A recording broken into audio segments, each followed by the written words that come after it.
So last இயரில் வந்து arrear question இது. ஸோ மேக்ஸிமம் வந்து ப்ராப்ளமாக கேட்டிருக்காங்க. எனக்கு தெரிஞ்சு இந்த தடவை வந்து கரண்ட் வந்து இவ்வளோ ப்ராப்ளம் கேட்பாங்கன்றது டவுட்டு தான். ஸோ அரியர் வந்து டஃப்பாக தான் இருக்குது. ஸோ கண்டிப்பாக கரண்ட்டு வந்து நமக்கு வந்து கொஞ்சம் ஈஸியாக தான் இருக்கும்.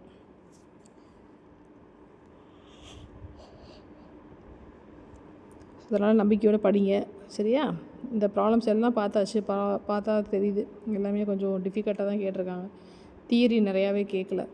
ஸோ கொஸ்டின் எல்லாமே வந்து பயங்கரமாக ப்ராப்ளமேட்டிக்காக இருக்குது. ஸோ அதில் வந்து 12B கொஸ்டினில் வந்து மைக்ரோஸ்ட்ரிப் ஆண்டனா பற்றி கேட்டிருக்காங்க. மேபி இந்த கொஸ்டின் ரிப்பீட் ஆகலாம்.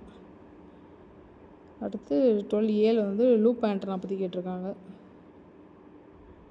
ஸோ அப்போ வந்து நம்ம 2 எலிமெண்ட் அரேன்னு படிச்சிருப்போம். பைனாமியல் அரே அது வந்து சின்ன கொஸ்டினாக படிச்சிருப்போம். பட் இங்கே கொஞ்சம் பெரிய கொஸ்டினாக தான் கேட்டிருக்காங்க. ஸோ அல்டிமேட்டாக கொஸ்டின் டஃப்பாக தான் இருக்குது. அப்புறம் இம்பேக்ட் டயோடைய கன்ஸ்ட்ரக்ஷன் ஒர்க்கிங் கேட்டிருக்காங்க. ஆர்எஃப் ஆம்பிளிஃபையர் வந்து ஸ்டெபிலிட்டி பற்றி பேச சொல்லியிருக்காங்க. அந்த இன்புட் ஸ்டெபிலிட்டி அவுட்புட் ஸ்டெபிலிட்டி ஒரு டாபிக் வரும்ல, அது கீழே வந்து அது சம்மந்தமாக வந்து ஒரு ப்ராப்ளம் கொடுத்து இதில் வந்து ஒரு ஆம்பிளிஃபையர் வந்து டிசைன் பண்ண சொல்லியிருக்காங்க. ஸோ அல்டிமேட்டாக கொஸ்டின் டஃப்பாக தான் இருக்குது. இது வந்து அரியர் ஏப்ரல் மேல வந்திருக்கு. Okay, right. இது வந்து நம்ம இப்போ எழுத போகிறோம்ல, நவம்பர் டிசம்பர் 2024 மாதிரி நவம்பர் டிசம்பர் 2022 வந்திருக்கு கொஸ்டின்னு. ஓரளவுக்கு எதிர்பார்த்த கொஸ்டின்ஸாக தான் இருக்குது. So dipole antenna, half wave dipole ஆண்டனாவுடைய ஆப்ரேட்டிங் ஃபார்முலா கேட்டிருக்காங்க. அடுத்து ஃப்ரிஸ் டிரான்ஸ்மிஷன் ஈக்குவேஷன் கேட்டிருக்காங்க. டைரக்டிவிட்டியை டிஃபைன் பண்ண சொல்லியிருக்காங்க. அடுத்து வந்து பேட்டர்ன் மல்டிப்ளிகேஷன் என்னென்னு கேட்டிருக்காங்க. ப்ராட் சைடு அரேயும் எண்டு ஃபயர் அரேயும் கம்பேர் பண்ண சொல்லியிருக்காங்க. மேபி இந்த கொஸ்டின் ரிப்பீட் ஆகலாம். எனி டூ அப்ளிகேஷனாக மேஜிக் டீ கேட்டிருக்காங்க. தென் பிக் கொஸ்டினில் 11th கொஸ்டினில் வந்து மெயின் லோபில் என்ன, சைட் லோபில் என்ன, பேக் லோபில் என்னென்னு கேட்டிருக்காங்க. ஸோ இதெல்லாமே நம்ம எழுதிடலாம். சாய்ஸ் கொஸ்டின் வந்து ஆண்டனா கெயினை பற்றி எழுதிருக்காங்க, இல்லை efficiency, effective area, noise temperature பற்றி எழுதிருக்காங்க.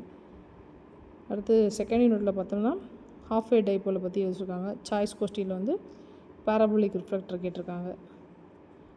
அடுத்து தேர்ட் யூனிட்டில் பார்த்தா 2 பாயிண்ட் சோர்ஸஸ் படிச்சுக்கோமா, 2 எலிமெண்ட் அரேன்னு ஒரு டாபிக் படிச்சுக்கோமா. அதில் வந்து ஸ்பேஸிங் வந்து λ/2 கொடுத்துருக்காங்க. ஸோ அதை டிரைவ் பண்ண சொல்லியிருக்காங்க. அப்படி இல்லைன்னா அதில் வந்து யூனிஃபார்ம் லீனியர் அரேன்னு சொல்லிட்டு ஒரு விஷயம் கொடுத்துட்டு அதில் ஸ்பேஸிங் λ/2ன்னு கொடுத்துட்டு ரேடியேஷன் பேட்டர்ன் கேட்டிருக்காங்க.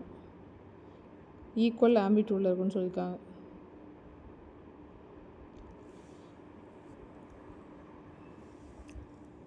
அடுத்த கொஸ்டின் வந்து மேஜிக் டீ கேட்டிருக்காங்க. அடுத்து அதுக்கு ஆப்ஷன் வந்து இன்னொரு இது வந்து ட்ராவலிங் வேவ் டியூப் ஆம்பிளிஃபையர் கேட்டிருக்காங்க. அடுத்து 5th யூனிட்டில் வந்து பவர் கெயின் என்ன, அவைலபிள் கெயின் என்ன. ஸோ எனக்கு தெரிஞ்சு இந்த கொஸ்டின் ரிப்பீட் ஆகிறதுக்கு வாய்ப்பு இருக்குது. இது 2022 கொஸ்டின் கேட்டிருக்காங்க.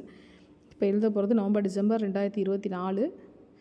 ஸோ மேபி இதுலேருந்து ஒரு 30% வரதுக்கு வாய்ப்பு இருக்குதுன்னு நினைக்கிறேன்.